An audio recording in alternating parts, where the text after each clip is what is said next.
साधु अपनी कुटिया में कंठी माला जाप करते हुए ईश्वर के ध्यान में लीन थे।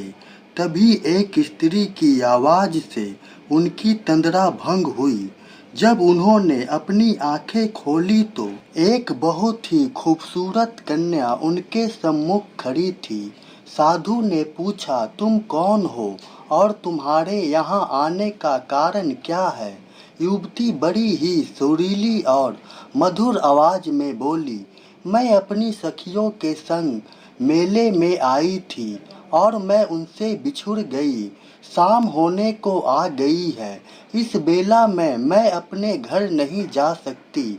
बादल की घटा बरसने को आतुर है। कृपया मुझे आज रात्रि अपनी कुटिया में ठहरने की आज्ञा दें। साधु ने कहा, असंभव, तुम यहाँ नहीं ठहर सकती। तुम्हारा यहाँ क्या काम? तुम कहीं और जाकर अपने लिए आसरा ढूंढो। कन्या ने कहा, महात्मा, दूर दूर तक यहाँ कोई निवास स्थान नहीं है। आप साधु हैं, लोगों की मदद करना आपके स्वभाव में है। मैं एक अकेली औरत हूँ। कृपया मुझे रात भर ठहरने दें। मैं कल सुबह होते ही यहाँ से चली जाऊंगी। साधु ने कहा, ठीक है।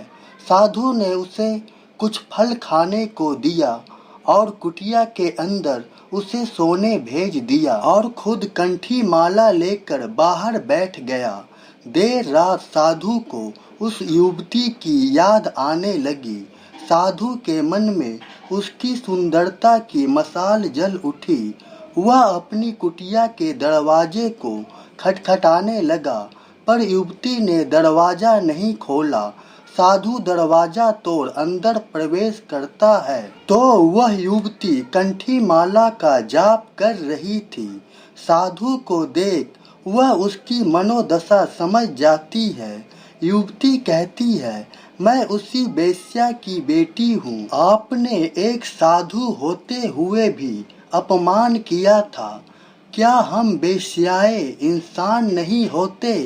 क्या हम भगवान को याद नहीं करते? क्या हमारे मन में अच्छे बुरे का ज्ञान नहीं होता? मेरी माँ ने तो बस आपको उस रास्ते से गुजरते देख आदर और सम्मान की दृष्टि से आपको लोटे में पानी लेकर विश्राम करने को कहा था, पर आप उसकी नीयत को नहीं समझ पाए और उसका बड़ा अपमान किया और आज आप उसी वेश्या की बेटी पर मोहित हो गए और अपने ही घर का दरवाजा तोड़ डाला। कहाँ गया आपका ज्ञान और आपका पाखंड? जिस तरह आप इस परिस्थिति को सहन न कर पाए, हम भी स्थिति और परिस्थिति की मारी होती है।